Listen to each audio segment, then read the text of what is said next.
Internet domine et où l'afflux d'informations amène parfois à la confusion, une société a pensé qu'il serait peut-être utile de préparer les enfants pour le futur à travers des cours de codage. Play and Prog, voilà le nom de ce programme, et pour en parler ce matin, je reçois Cécile Maillet, présidente de Play and Prog. Bonjour Cécile. Bonjour. Merci beaucoup d'être avec nous ce matin. Alors première question, quel a été le point de départ de Play and Prog? Alors Play and Prog, en fait, ça remonte à 2 ans. J'ai offert à mon neveu des Lego connectés, et de le voir en fait tester, créer, construire son robot, j'ai vraiment senti qu'il y avait un pont entre la création et le digital, et j'ai voulu en fait étendre ça aux autres enfants, sauf que moi de par ma formation j'arrivais pas forcément à trouver l'idée, et c'est la rencontre avec mon associé Mathias Milin, qui est ingénieur de formation, qui a réussi à donner un nom et à me dire on va proposer des cours de codage, et c'est ça qui peut être effectivement intéressant pour lier la création et le digital. Après, évidemment, comme toutes les belles histoires, ça a été possible via la rencontre de personnes qui ont cru en nous, comme la maire de Puteaux, Madame Secaldi Reynaud, ou Monsieur Dauge, qui est directeur d'école, et qui nous ont offert nos premières opportunités en fait. Parce que vous ne venez pas du tout du milieu du digital et du numérique. Non, moi je viens du juridique. Alors après, j'ai toujours, au travers de mes études universitaires, été en lien avec les enfants, parce que j'aime beaucoup effectivement le fait de transmettre. Mais c'est vrai qu'à la base, j'avais pas cette formation-là. Alors, quelle approche pédagogique vous mettez en avant à travers ce programme?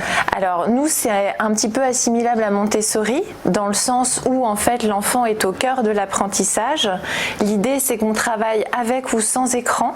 Ça, je pense que c'est assez important aujourd'hui, vu effectivement les sujets qu'il peut y avoir par rapport à ça. Oui, parce que justement, on en parlait juste avant. Oui. Je vous posais la question, peut-être que certains parents sont sceptiques à l'idée d'envoyer leurs enfants dans des cours de codage encore devant les écrans, alors qu'ils le sont peut-être déjà beaucoup à la maison.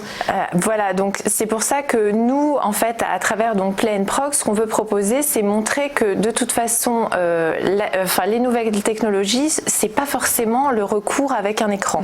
Notamment, on développe un atelier qui est lié à la robotique. Nous, les robots, pour les programmer, on n'est pas obligé de faire ça avec un écran. Ça peut fonctionner avec des systèmes de code couleur. Donc après, pour revenir à votre question initiale, après, effectivement, nous, tout ce qu'on développe, c'est l'autonomie de l'enfant. Donc il va chercher, c'est le côté collaboratif où les enfants parlent entre eux, échangent. C'est le fait d'avoir le droit de se tromper, parce que je sais que, scolairement parlant, on sait que l'erreur, souvent, c'est vu de façon un petit peu... c'est un peu négatif. Là, pas du tout, puisque le fait de se tromper, justement, on va essayer de comprendre pourquoi et on va trouver les solutions pour. Donc, c'est cette idée générale dans un esprit de bienveillance et d'empathie. Mais pourquoi, selon vous, il est indispensable aujourd'hui de préparer nos enfants aux nouvelles technologies dès leur plus jeune âge? Alors déjà, parce que je pense qu'aujourd'hui, en fait, c'est une réalité. Les nouvelles technologies sont là et ils vivent avec au quotidien tous les jours. On peut pas y échapper. Donc elles sont là. La question, c'est qu'est-ce qu'on fait? Est-ce qu'on les subit ou est-ce qu'on essaye effectivement d'en tirer profit? Il faut savoir que d'ici 2030, il y a 80% des métiers qui n'existent pas encore et qui seront forcément en lien avec ces nouvelles technologies. Donc aujourd'hui, les habituer, leur expliquer comment est-ce que ça marche, comment est-ce que ça s'utilise, je pense que c'est important, parce que ça les rend acteurs de leur démarche envers ces nouvelles technologies.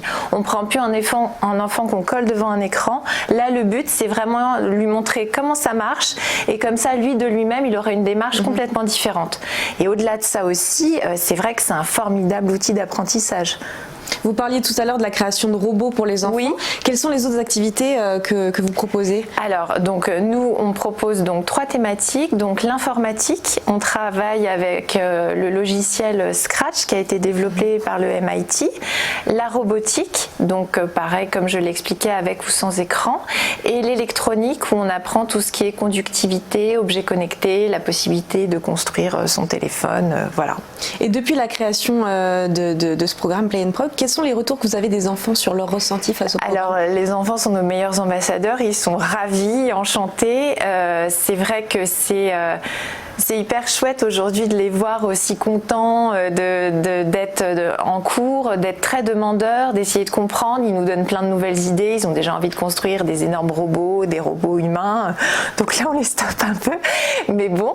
Et puis c'est vrai que pareil, ils nous disent bon bah voilà, j'avais envie d'être footballeur, mais maintenant j'ai peut-être aussi envie d'être ingénieur. Donc je me dis qu'on a réussi, on a réussi quelque part effectivement à faire que ça rende ce côté effectivement intéressant, didactique.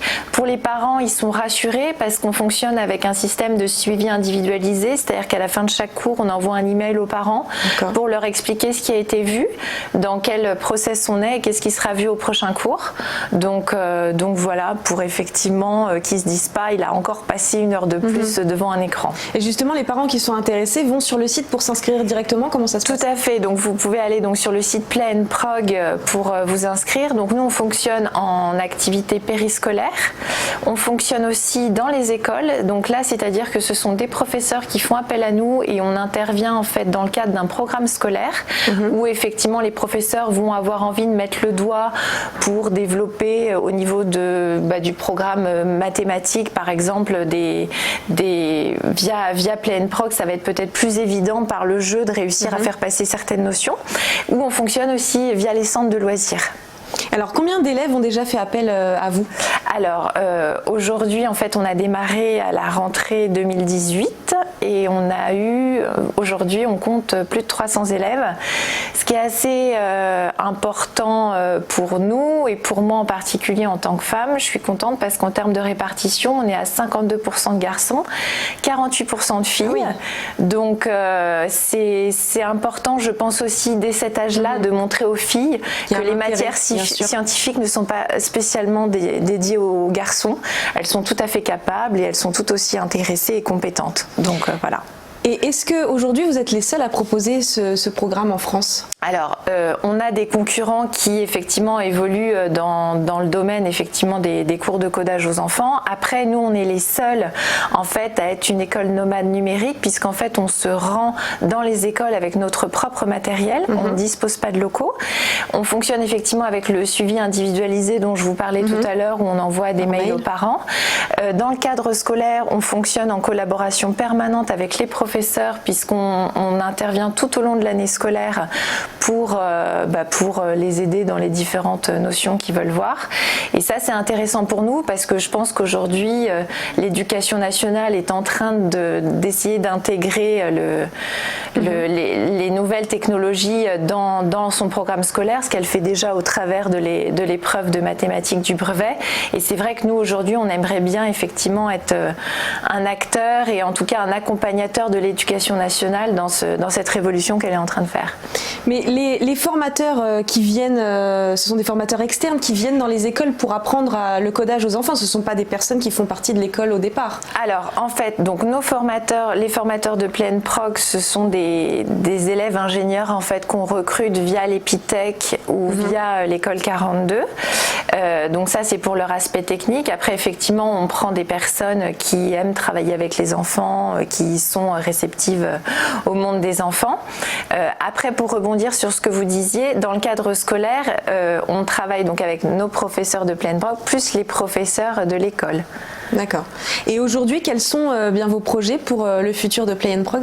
Alors donc déjà pérenniser les partenariats que nous avons déjà. Je pense que ça ne devrait pas poser trop de difficultés vu l'enthousiasme des enfants et des parents. Après, c'est développer de nouveaux partenariats, donc toujours avec des écoles dans le cadre scolaire, périscolaire et avec certaines communes. Et après, potentiellement prendre quelques vacances. Bah oui, ça fait du bien aussi. Oui, ça fait du bien, voilà. Bah écoutez, merci beaucoup Cécile Maillet d'avoir été avec nous ce matin. Je rappelle que vous êtes la présidente de Play and Prog. On se retrouve dans quelques instants.